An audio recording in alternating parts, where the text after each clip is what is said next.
Hello everyone. कल हमने dimensional formulas पढ़े और डायमेंशनल फार्मूला की दो एप्लीकेशंस कल हमने सोल्व की।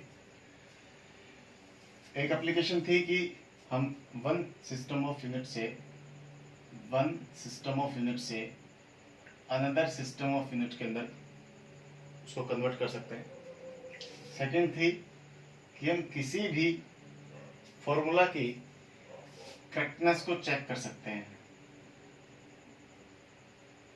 ठीक है, किसी भी फॉर्मूला की करेक्टनेस को हम चेक कर सकते हैं। तो ये दो एप्लीकेशंस हम कर चुके हैं।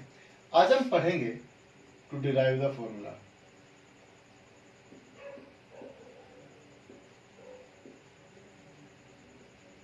टू डिराइव द फॉर्मूला, हमें किसी चीज का वो फॉर्मूला नहीं पता।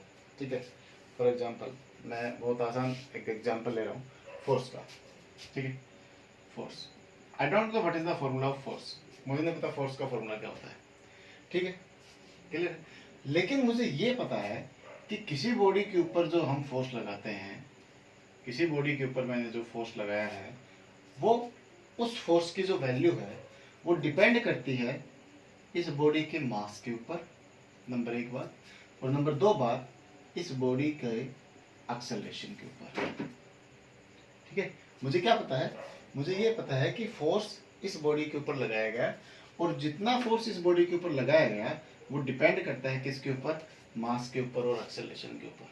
ठीक है, तो मैंने क्या किया, मैंने केवल ऐसे लिख लिया, क्या लिख लिया कि जो मेरा फोर्स है वो डिपेंड करता है मास के ऊपर और एक्सेलरेशन के ऊपर। किसके ऊपर डिपेंड करता है, एक्सेलरेशन के ऊपर। कैसे डिपेंड करता है नहीं पता, डायरेक्टली डिपेंड करता है या इनवर्सली डिपेंड करता है या स्क्वायर के ऊपर डिपेंड करता है या अंडर रूट के ऊपर डिपेंड करता है या क्यूब के ऊपर डिपेंड करता है, इस चीज के बारे में हमें नहीं पता।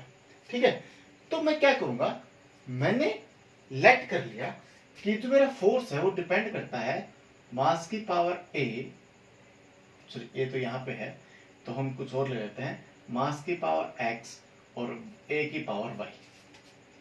ठीक है, हमने क्या किया, हमने लेट कर लिया कि जो मेरा फोर्स है वो डिपेंड करता है m की पावर x एंड a की पावर y। Got it. अब मैं क्या करूंगा, मैं क्या करूंगा कि इन सबके डायमेंशनल फॉर्मूलास यहाँ पे पुट कर दूंगा। फर्स्ट ऑफ ऑल प्रोपोर्शनलिटी को हटाने के लिए हम लिख लेते हैं it force is equal to m के x की m की पावर x और a की पावर y। ठीक है, वेयर k इज कांस्टेंट। ठीक है, जिसे हम क्या कहते हैं, प्रोपोर्शनलिटी कांस्टेंट। यहाँ पे k मेरा क्या है, प्रोपोर्शनलिटी कांस्टेंट है। ठीक है, तो अब मैं क्या करूंगा, मैं इनके इसका सबके डायमेंशनल फॉर्मूलाज यहाँ पे पुट कर दूंगा। तो वही यूज करेंगे, प्रिंसिपल ऑफ होमोजेनिटी ही इसमें काम आएगा। ठीक है, और क्या करूंगा मैं कि इन सब की वैल्यूज हम यहाँ पे पुट करेंगे और x और y की वैल्यूज निकालने की कोशिश करते हैं। ठीक है, तो मैंने क्या किया, f का डायमेंशनल फॉर्मूला क्या होता है, m1 l1 t की पावर -2। ठीक, बराबर k का डायमेंशनल फॉर्मूला क्यों कोई नहीं होता, क्योंकि k एक ऐसा कांस्टेंट है जो हमने लगाया है। ठीक है, इसका कोई डायमेंशनल फॉर्मूला नहीं होता। ठीक है, m की वैल्यू क्या है मेरे पास, m का डायमेंशनल फॉर्मूला होता है m की पावर 1 और इसकी पावर कितनी है मेरे पास, x पावर है। ठीक है, l a का डायमेंशनल फॉर्मूला क्या होता है, l t -2। ठीक है, और इसकी पावर कितनी है, y। क्लियर, तो हम कंपेयर कराते हैं m की पावर 1 l की पावर 1 t की पावर -2। Got it. उधर क्या है मेरे पास, उधर मेरे पास आया m की पावर x, ठीक है, और l की पावर y और t की पावर -2y। ठीक, अब मैंने क्या किया, कंपेयर कराया, इधर m की पावर कितनी है, x, और प्रिंसिपल ऑफ होमोजेनिटी क्या कहता है कि भैया इधर m की पावर जितनी है उधर इतनी ही m की पावर होनी चाहिए।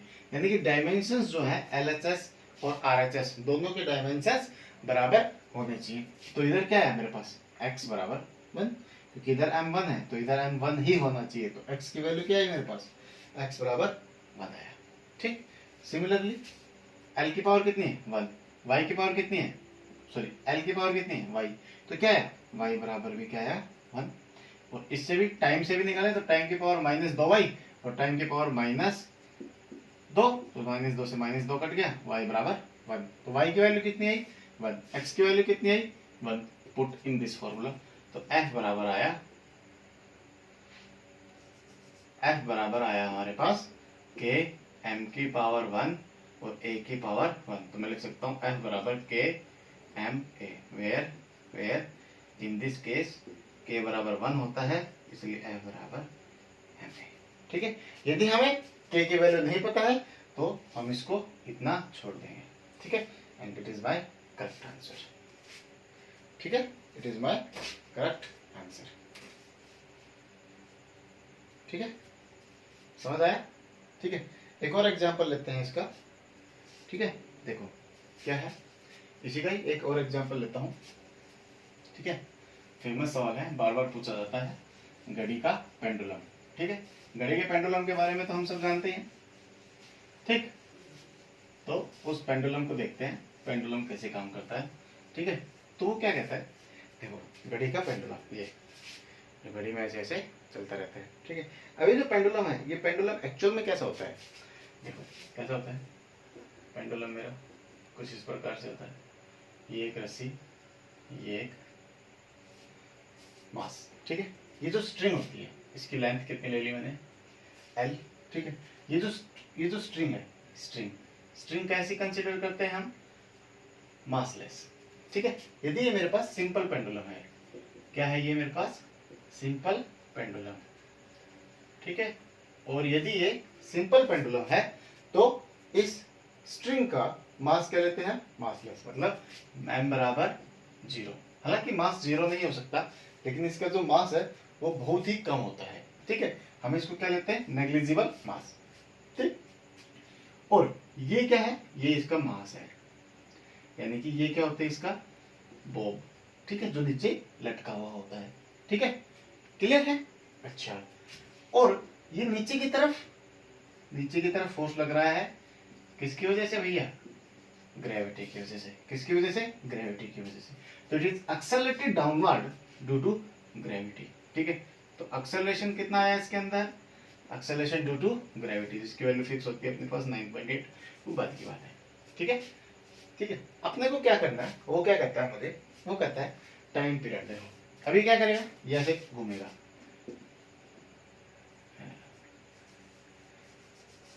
देखो ये क्या करेगा, ये पेंडुलम मेरा यहां से यहां तक ऐसे बार बार घूमेगा।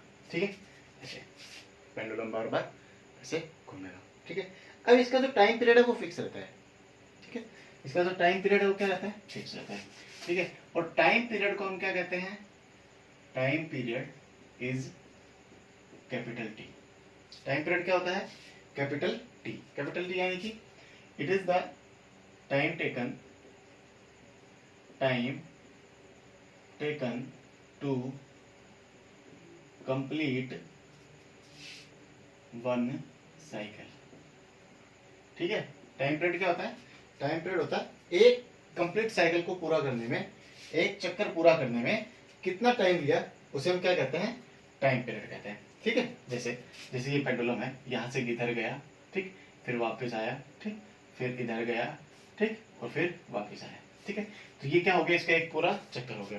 ठीक, इस पूरे चक्कर में इसने कितना टाइम लिया, उसे मैं क्या कहते हैं, उसका टाइम पीरियड। ठीक, अब मेरा क्वेश्चन क्या है, my question is that time period of A pendulum is depends on, time period of A pendulum depends on mass of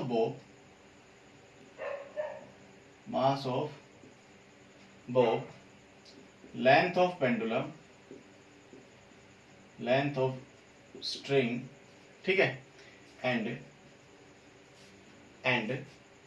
acceleration due to gravity, acceleration due to gravity। ठीक है, किन चीजों के ऊपर डिपेंड करता है, मास ऑफ बॉब, ये जो हमने मास कंसिडर किया था, एंड लेंथ ऑफ स्ट्रिंग, ये जो रस्सी है इसकी लेंथ के ऊपर, and acceleration due to gravity, क्योंकि हर जगह एक्सेलरेशन ड्यू टू ग्रेविटी तो है ही, यदि हम अर्थ के ऊपर है तो किन चीजों के ऊपर डिपेंड करता है, इन तीन चीजों के ऊपर डिपेंड करता है।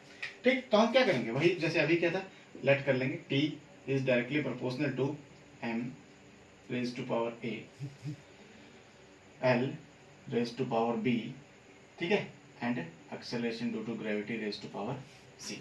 ठीक है, प्रोपोर्शनलिटी कांस्टेंट हटाने के लिए क्या करेंगे, K M raise to power A L raise to power B and G raise to power C. सबके डायमेंशनल फॉर्मूलाज पुट कर देते हैं। टाइम का डायमेंशनल फॉर्मूला पुट करते हैं, तो टाइम का डायमेंशनल फॉर्मूला तो टी ही होगा।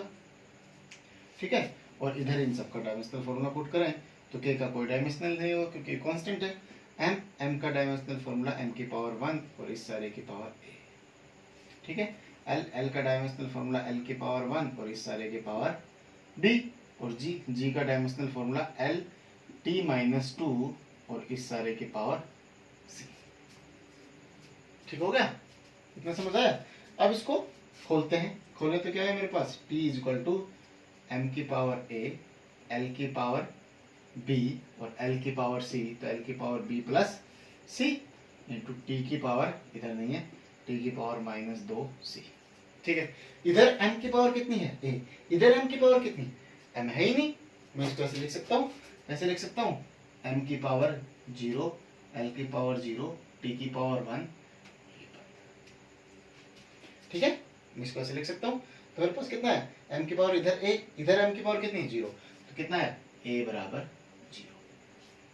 a बराबर कितना है 0। ठीक है, इसको हम हमेशा ही कैपिटल ब्रैकेट में रखेंगे। ठीक है, अच्छा दूसरा, इधर क्या है b प्लस सी, l की पावर b प्लस सी, इधर क्या है l की पावर 0, तो b प्लस सी बराबर कितना है मेरे पास 0। देखो l बराबर b प्लस सी, इधर l बराबर 0, तो b प्लस सी बराबर कितना है मेरे पास 0।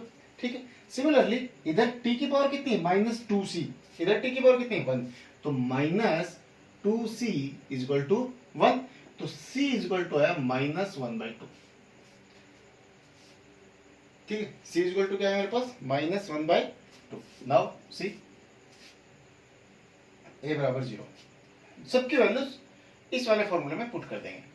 t बराबर आया के m की पावर 0, a की वैल्यू 0 आई ना, तो m की पावर 0, l b कितना, अरे b तो हमने कैलकुलेट नहीं किया, तो 1/-1/2 को यहाँ पे पुट करें तो b plus minus 1/2 is equal to 0 है, तो b कितना आया 1/2, माइनस का उधर जाकर के क्या होगा प्लस का, तो b इज इक्वल टू कितना है 1/2। तो l की पावर कितनी है b, तो b की वैल्यू कितनी है मेरे पास 1/2। g की पावर c की वैल्यू कितनी है माइनस 1/2, तो c की पावर कितनी है, सॉरी g की पावर कितनी है अपने पास माइनस का 1/2। ठीक है, तो इसको क्या लिखेंगे माइनस 1/2 को नीचे लिखा जा सकता है, t की पावर m की पावर 0 यानी कि 1, तो t बराबर आया k l बटा g इस सारे की पावर 1/2, जिसे मैं लिख सकता हूँ t बराबर k अंडर रूट l/g। ठीक है, t बराबर k अंडर रूट l/g। ठीक है, अब जैसे हमें यहाँ पे नहीं पता k की वैल्यू कितनी होगी। ठीक है, क्योंकि k तो एक प्रोपोर्शनलिटी कांस्टेंट है जो हमने यहाँ पे कंसीडर किया था, तो k यहाँ पे एज इट इज रह जाएगा। ठीक है, क्लियर है, बात समझ में आई। तो यहाँ पे k कांस्टेंट। तो इस प्रकार से कोई भी सवाल हमें गिवन हो, हमें कुछ नहीं करना है, केवल क्या करेंगे उनकी वैल्यूज लिख लेंगे, a b c इनकी वैल्यूज होती है। ठीक है, और उनकी वैल्यूज को सॉल्व करके हम ये फॉर्मूला कर सकते हैं। ठीक है, हमें कुछ नहीं करना, हमें केवल प्रिंसिपल ऑफ होमोजेनिटी फॉलो करना है। और प्रिंसिपल ऑफ होमोजेनिटी हमें क्या कहता है, वो हमें कहता है कि जो चीज हमारे लेफ्ट हैंड साइड में है, जो चीज हमारे लेफ्ट हैंड साइड में है वही चीज हमारे राइट हैंड साइड में होगी। जैसे यहाँ पे m की पावर 0 है, मास है ही नहीं, मास नहीं है तो m की पावर a, तो a किसके बराबर होगा 0 के, तो a किसके बराबर आ गया 0 के बराबर आ गया। l इधर 0 के बराबर है, इधर l कितना है b प्लस सी, इधर l कितना है b प्लस सी है, इधर तो b प्लस सी मेरा किसके बराबर आया 0, इधर t की वैल्यू कितनी है माइनस 2c, तो इधर t की वैल्यू कितनी है 1, तो माइनस 2c किसके बराबर आया 1, तो c बराबर कितना आएगा माइनस 1/2, तो इसको इसमें पुट कर देंगे, तो b प्लस सी बराबर 0, तो b plus minus 1/2 equal to 0, तो b बराबर कितना हो गया 1/2, सबकी वैल्यूज पुट कर देंगे, आंसर आ गया। सारे सवाल इस प्रकार के जो भी सवाल आएंगे वो सारे इसी प्रकार से सोल्व करने हैं, बशर्ते मैं बार बार कह रहा हूं कि हमें इनके डायमेंशनल फॉर्मूलाज याद हों, सब क्वांटिटीज के, जो क्वांटिटीज उन्होंने दे रखी हैं और जिस क्वांटिटी का निकालना है उसका डायमेंशनल फॉर्मूला यदि मुझे याद है तो by using principle of homogeneity ये बहुत आसान है। ठीक है, तो ये 3 एप्लीकेशंस हैं डायमेंशनल एनालिसिस की जो मैंने तुम्हें करवा दी हैं। ठीक है, अब इसमें कुछ इसकी लिमिटेशंस हैं, और बेसिक लिमिटेशंस क्या है वो उनके बारे में क्या है कि यदि यहाँ पे देखो मैं बता देता हूँ, यदि यहाँ पे सबसे बड़ी लिमिटेशन क्या है, यदि यहाँ पे 3 से ज्यादा क्वांटिटी हो जाए, 1 2 3 3 क्वांटिटीज है ए बी सी, यदि यहाँ ए बी सी के साथ में डी आ जाए तो मैं इसको यूज नहीं कर सकता। ठीक है, क्लियर है। डायमेंशनल एनालिसिस हमें डायमेंशंस बता देता है, लेकिन कितने डायमेंशंस है ये नहीं बताता। मतलब वो फिर क्वांटिटी तो बता देगा कि इसमें ये इसमें मास है, इसमें लेंथ है, इसमें टाइम है, इसमें टेम्परेचर होगा, इसमें वो होगा, इसमें वो होगा, लेकिन कितना होगा, इसमें लेंथ है, ठीक है मान लिया, लेकिन कितनी लेंथ है। जैसे वेलोसिटी का फॉर्मूला होता है हमारे पास LT-1, लेंथ है, टाइम है, कितना लेंथ है कितना टाइम है नहीं बताएगा, है ना। अच्छा, velocity is a vector quantity और scalar quantity, dimensional formula does not tell about it. Velocity मेरी कैसी क्वांटिटी है, डायमेंशनल वेक्टर क्वांटिटी है या स्केलर क्वांटिटी है, ये डायमेंशनल एनालिसिस उसके बारे में भी नहीं बता सकता। ठीक है ना। चौथा क्या है कि यदि इसके अंदर किसी प्रकार का कुछ भी है मतलब यदि चेंज हो रहा है या चेंज नहीं हो रहा है या घट रहा है, बढ़ रहा है, नहीं हो रहा है, या कहीं पर भी हो रहा है, तो it does not tell about the direction of the quantity. उस क्वांटिटी के डायरेक्शन के बारे में भी कोई बात नहीं करता। ठीक है, तो ये इसकी लिमिटेशंस है डायमेंशनल एनालिसिस की, ये इसकी लिमिटेशंस है। ठीक है, तो ये डायमेंशनल एनालिसिस था, इसकी लिमिटेशंस मैं एक बार फिर रिपीट कर रहा हूं, आप एक बार लिख ले कि ये हमें किसी भी क्वांटिटी की वैल्यू के बारे में नहीं बताता। ठीक है, नंबर दो ये हमें किसी भी क्वांटिटी के डायरेक्शन के बारे में नहीं बताता। नंबर तीन डायमेंशनल एनालिसिस हमें किसी भी क्वांटिटी के बारे में ये नहीं बताता कि वो स्केलर क्वांटिटी है या वेक्टर क्वांटिटी है। नंबर चार यदि हम कहीं इक्वेशन सोल्व कर रहे हैं और उसमें 3 से ज्यादा पैरामीटर्स आ जाते हैं, हमारे पास ए बी सी 3 पैरामीटर्स तक तो ठीक है, लेकिन यदि 3 से ज्यादा पैरामीटर्स आ जाते हैं तो ये इसको सोल्व नहीं कर पाता। ठीक है, तो ये इसको सोल्व नहीं कर पाता। और चौथी चीज क्या थी कि it does not derive any formula, fifth है ये, it does not derive any formula in the form of equation, जैसे इसने ये फॉर्मूला तो निकाल दिया, लेकिन यदि मैं ये कहूं कि वेलोसिटी बराबर u+80 है, तो ये formula can not derived by the dimensional formula, इसको हम डायमेंशनल एनालिसिस से डिराइव नहीं कर सकते। ठीक है, मैं ये कहूं S = ut + ½ AT², dimensional analysis से सोल्व करके दिखाओ, तो ये पॉसिबल नहीं है। ठीक है, कोई आपको कहे कि डिस्प्लेसमेंट इन चीजों के ऊपर डिपेंड करती है, तो मुझे निकाल के दिखाओ कि क्या होगा, तो it can not be derived by the dimensional analysis. ठीक है, तो ये 5 डिमेरिट्स है, मतलब लिमिटेशंस है डायमेंशनल एनालिसिस की। ठीक है, तो ये चैप्टर आज अपना खत्म। कल हम एरर के बारे में पढ़ेंगे, मेजरमेंट के बारे में पढ़ेंगे और एरर इन मेजरमेंट पढ़ाई शुरू करेंगे। Okay, thank you.